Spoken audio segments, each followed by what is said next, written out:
When the drought years come, and they come more frequently now than they did a generation ago, the household with a full cistern and a biologically active garden bed is not at the mercy of a municipal system under strain.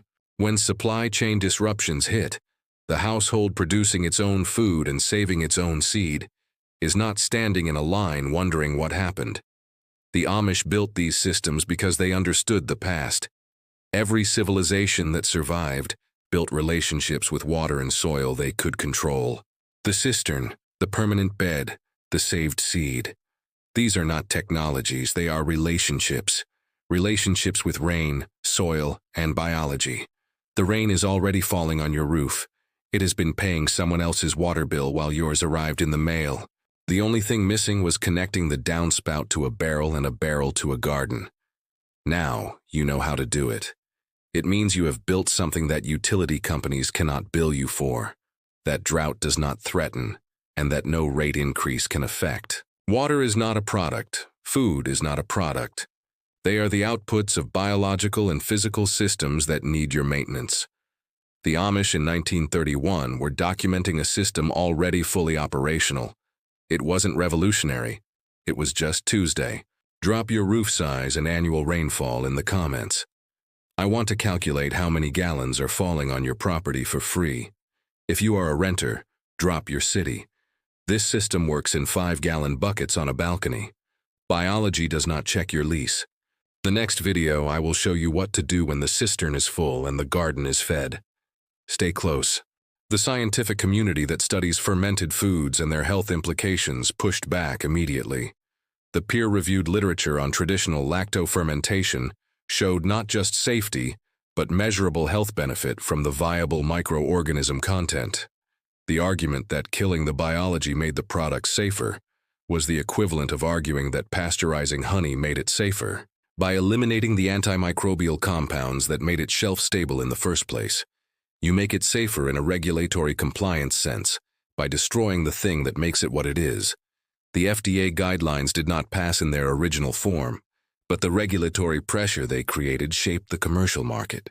Large commercial producers with the infrastructure to comply gained a regulatory advantage over smaller competitors. The craft fermentation market that has developed since the 1990s exists partly in the space created by those exemptions. But the core logic remains that the biology in fermented food is a risk to be managed rather than a benefit to be preserved. The company that produces the pasteurized sauerkraut on your grocery store shelf does not want you to know what they are selling you. It is biologically inert compared to what the Lancaster County family produces in their cellar. They want you to associate fermented food with their brand and their shelf space. They want the regulatory framework to make producing your own fermented food seem complicated, risky, and potentially illegal. The majority of Americans who eat commercial products have never tasted traditional lactofermentation and do not know what they are missing. The Amish family in Lancaster County does not participate in that market. They make their own. They have always made their own. And their cellar full of living fermented food is the most nutritionally dense food storage system in any home I have ever visited, including homes with chest freezers full of commercially frozen vegetables that contain a fraction of the microbial complexity of a single jar of properly fermented cabbage from that Lancaster County shelf. Let me show you exactly how the system works, because this is simpler than anything I have described on this channel. The simplicity is the thing the industry most needs you not to understand. Traditional lactofermentation requires 3 things: vegetables, salt, time. That is the complete ingredient list. No vinegar, no heat, no special equipment, no expensive crock with an airlock system. A mason jar, a vegetable, salt, and time. Here is the chemistry. Lactobacillus bacteria are present on the surface of every raw vegetable. They are everywhere. They are on your hands right now. They are a permanent resident of every surface that has ever been near soil or a living plant. When you submerge a vegetable in a salt brine, you create a selective environment. Most microorganisms cannot tolerate the salt concentration. Lactobacillus can. They thrive in it. Within 24 to 48 hours of submersion, The lactobacillus population has exploded. They have consumed the available sugars in the vegetable material and produced lactic acid as a byproduct. That lactic acid lowers the pH of the brine. The lower pH creates an environment that is hostile to pathogenic bacteria. The fermentation becomes self-protecting. The lactobacillus produces the acid that prevents contamination. The biology does the work. The 2% salt brine is the key variable. Too little salt and you get rot before fermentation can establish. Too much salt and you suppress the lactobacillus along with everything else. 2% by weight. 20 grams of salt per liter. 1 tablespoon of non-iodized salt per 2 cups of water. Iodized salt kills lactobacillus. Use kosher salt, sea salt, or pickling salt. That is the only technical requirement. I want to give you a number that reframes the entire probiotic supplement industry. The global probiotic market is worth $61 billion annually. Americans spend $4 billion per year on probiotic supplements alone. A standard probiotic capsule contains between 1 billion and 10 billion colony-forming units of lactobacillus bacteria. A single tablespoon of properly fermented sauerkraut brine contains between 1 trillion and 10 trillion colony-forming units. 1 tablespoon contains 100 to 1,000 times more viable lactobacillus than the capsule you pay $30 a month for. The supplement industry cannot tell you that. Their entire revenue model depends on you not knowing it. They cannot claim capsules are better because the science does not support it, so they market independently, without making comparisons. That is a $61 billion industry built on not acknowledging that a jar of salt and cabbage does the same job. And then there is vitamin K2. This is the nutritional story that no supplement or commercial product can replicate. Vitamin K2 is produced by specific strains of lactobacillus during fermentation. It is not present in raw or cooked vegetables. Vitamin K2 activates osteocalcin, that directs calcium into bones rather than into arterial walls. This science is quietly significant. Studies link inadequate K2 to arterial calcification and cardiovascular disease. Populations with high K2 intake have reduced mortality. The Amish communities eat fermented vegetables every day because their traditions were developed as survival practices. They did not need to know about vitamin K2. The biology produced it, they ate the biology, and their outcomes reflected it. At 65 degrees, fermentation takes 3 weeks. At 55 degrees, a month. Slower fermentation produces more complex flavor. The ground temperature allows for slow, cold fermentation. This creates a depth that no fast commercial process can replicate. The vegetables that ferment best are the ones with the highest natural lactobacillus populations on their skins. Cabbage is the classic, and for good reason. The outer leaves of a head of cabbage carry extraordinarily dense populations of lactobacillus. When you shred cabbage and massage it with salt until it releases liquid, you are creating the brine from the vegetable itself. You do not need water. The cabbage makes its own brine, packed tightly into a jar with a weight to keep it submerged. Below that brine, shredded cabbage ferments reliably and consistently every single time. This is sauerkraut, the oldest and most documented fermented food in European history, first documented in writing in China over 2,000 years ago, carried to Europe by Genghis Khan's armies. Standard preservation food in German and Swiss communities for centuries before refrigeration existed. Brought to Pennsylvania by the Amish ancestors, who could not have survived their first Ohio winters without it.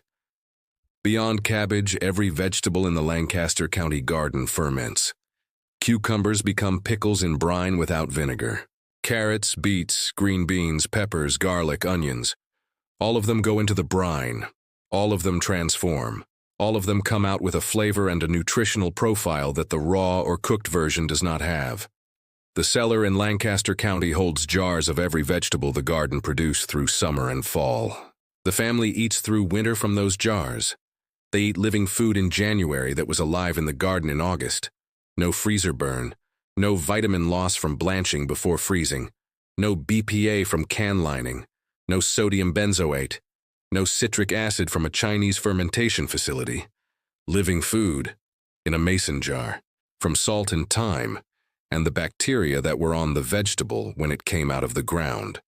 Now let me tell you about the specific technique from the Mennonite agricultural records that I have been building toward, because this is the technique that takes traditional fermentation and extends it into a system that the Lancaster County family uses to produce something the $40 billion fermented food industry is structurally incapable of competing with. But first, I need to describe 2 more products in the Lancaster County cellar that the family produces through fermentation, and that the commercial food industry sells you a dead approximation of at significant markup. The first is apple cider vinegar, not the filtered, pasteurized, clear amber liquid in the plastic bottle at the grocery store.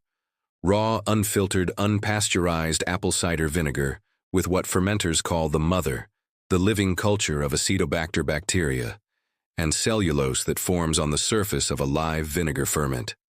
The Lancaster County family makes vinegar from their apple harvest. Pressed juice ferments first to hard cider through wild yeast. The hard cider is then exposed to air in a wide-mouth vessel, and the Acetobacter naturally present in the environment convert the alcohol to acetic acid over 4 to 6 weeks. The result is raw apple cider vinegar with the mother intact, every Acetobacter culture active, every enzyme present. The pH is lower and more complex than commercial vinegar. The flavor is deeper. The biological content is completely unlike the pasteurized product. The commercial product is made in industrial fermenters, filtered, pasteurized, and sometimes reconstituted with synthetic acetic acid to hit a standardized pH.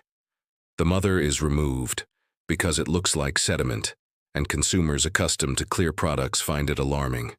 The biology is gone. The product is shelf-stable, standardized, and nutritionally comparable to a mixture of water and acetic acid. The Lancaster County family's version is alive. It costs them nothing beyond the apples from their orchard and 4 weeks of time. The second is beet kvass, a traditional Eastern European fermented beverage made from raw beets, water, and salt, fermented for 3 to 5 days. The result is a deep purple, mildly sour liquid that is consumed as a digestive tonic, a liver support, and a general wellness drink. Modern research on beet kvass has documented betalain content, the red pigment compounds in beets that have demonstrated antioxidant activity that is higher in fermented beet preparations than in raw beet juice, because the fermentation process breaks down the cell matrix. The commercial beet supplement market sells encapsulated beet powder and beet juice concentrates for $40 to $60 a month. A jar of beet kvass from 3 beets, a quart of water, and a teaspoon of salt costs approximately 30 cents. The Lancaster County family makes it every week through winter. They have been making it for generations. They did not know about betalain bioavailability. They knew it made them feel better in the dark months. The mechanism was not their concern. The result was, the record is from 1887, a farm maintenance log from a Mennonite household in Chester County, Pennsylvania. Among the entries describing field work and building maintenance, there is a series of entries documenting what the writer calls the autumn preparation. The specifics describe a fermentation system that functions as a complete winter food security operation, rather than simply a preservation technique. The autumn preparation begins in September, with the fermentation of a specific brine, called the mother brine. This is not a commercial starter culture. It is the reserved brine from the previous year's most successful fermentation, stored in a sealed crock in the coolest part of the cellar. The mother brine contains the specific lactobacillus strains selected over years of fermentation in that household's particular environment and temperature. It is a living culture adapted to those specific conditions over time. In September, it's used to inoculate the first batches of the new season. Those batches establish faster and more reliably. The culture is continuous. The same community that fermented the 1886 harvest is still fermenting the 1887 and the 1888 harvest, and so on, forward through time. This brine community was already decades old, adapted to that soil and that cellar. The concept is like sourdough starters passed down through generations, a living culture refined over time, producing results no generic commercial equivalent can match. The Lancaster County family I visited calls it the old brine. They keep it in a quart jar in the back of the cellar. Every September, they use 2 tablespoons of the old brine in each new fermentation crock to give the new season's ferments a head start. Whether the brine today is descended from the 1887 record, I cannot say. But the practice is identical, and the results are extraordinary. If you start fermenting this season, the first batches will be good, but they will not be as good as what you make in year 10. The lactobacillus community in your kitchen will gradually be shaped by your specific environment. You are starting a relationship with a biological community. The Amish think of this as obvious. Biology improves when you tend it. Soil improves when you feed it. Fermentation culture improves when you maintain it. Now let me give you the complete starter protocol so you can begin this weekend. You need a 1-quart mason jar with a lid, a head of cabbage, non-iodized salt, a kitchen scale or measuring spoons. That is the equipment list. Remove the outer leaves of the cabbage and set 2 aside. Shred the rest as thinly as you can. A sharp knife or mandolin works best. For every 500 grams of cabbage, use 10 grams of salt, or use 1 tablespoon of salt per medium head of cabbage. Put the cabbage in a bowl. Add salt. Massage firmly for 5 to 10 minutes to break down cell walls and release liquid. Within 10 minutes, the cabbage will reduce in volume and be swimming in its own brine. This brine is the fermentation medium. Pack the cabbage tightly into the jar, pressing down so liquid rises above the surface. The cabbage must be submerged below the brine. Fold a reserved leaf to hold the cabbage down. Seal the jar loosely to allow carbon dioxide to escape. A cloth also works. Place the jar at room temperature. After 48 hours, you will see small bubbles rising through the brine. The fermentation has begun. After 5 to 7 days, the ferment will be tangy and crunchy. When the flavor is right, move it to the refrigerator or cellar. The bacteria are dormant in the cold, not dead. This jar will last 12 months, remaining biologically active compared to pasteurized commercial products. Reserve 2 tablespoons of brine from your best batch. This is your mother brine. Use it to inoculate your next batch for complex flavor. The culture adapts and improves. In year 10, it will be yours, living in your kitchen and learning your environment for a decade. Lancaster families have cultures older than their oldest members. Their brine knows their cellar, vegetables, and soil with deep biological intimacy. They share it freely. A living culture shared is a living culture strengthened. Diversity makes it more resilient and adaptable. This is the logic of a living system, evolving for 10,000 years. It needs no permission to keep improving. The $40 billion fermented food industry sells you the approximation of this. The acidified, pasteurized, shelf-stabilized shadow of this. At a markup of 10 to 50 times the cost of salt and a vegetable from your garden. Every dollar of that industry's revenue depends on you not knowing that what they are selling you is not the thing they are claiming. That the biology is not in the jar. That the jar is not alive. What your gut needs and what the Lancaster County cellar provides is something you can make yourself in a mason jar this weekend. For the cost of a head of cabbage and a tablespoon of salt. You have the jar, you have the cabbage, you have the salt. The lactobacillus is already on your vegetables. It has been there since the garden. It has been waiting since before you were born.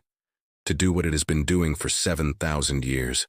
The only thing that was ever missing was someone telling you it was there. Now you know, and now you know why you were never told. Drop your state in the comments and tell me whether you have ever fermented anything. If you have, tell me what you made. If you have not, tell me what is stopping you. I want to understand what the industry has successfully convinced people about fermentation. I want to address the fear directly, because it is the most effective thing the industry has deployed. The fear of botulism. Clostridium botulinum cannot survive in an acidic environment. It requires a pH above 4.6 to produce toxin. A properly fermented vegetable with a brine pH between 3.2 and 3.5 is not a botulism risk. Not because of technique, but chemistry. There has never been a documented case of botulism from traditionally lacto-fermented vegetables in the peer-reviewed literature. Not one. The cases the FDA cited in 1994 involved improperly sealed canned goods, not lacto-fermented vegetables in brine. The fear is built on a conflation of two different preservation methods. One uses heat and vacuum, one uses salt and living bacteria. The industry has never had an interest in clarifying the distinction. The Amish family has been eating their fermented vegetables for generations. The biology protects itself. That is the whole point. Now you know, and now you know why you were never told. Drop your state in the comments. The comments on this video are going to map that precisely. The next video is going to address the objection. It is about the one piece of Amish food production that requires no garden, no land, and produces more protein per square foot. It has been practiced since the 1700s, and the commercial industry it threatens generates $22 billion a year.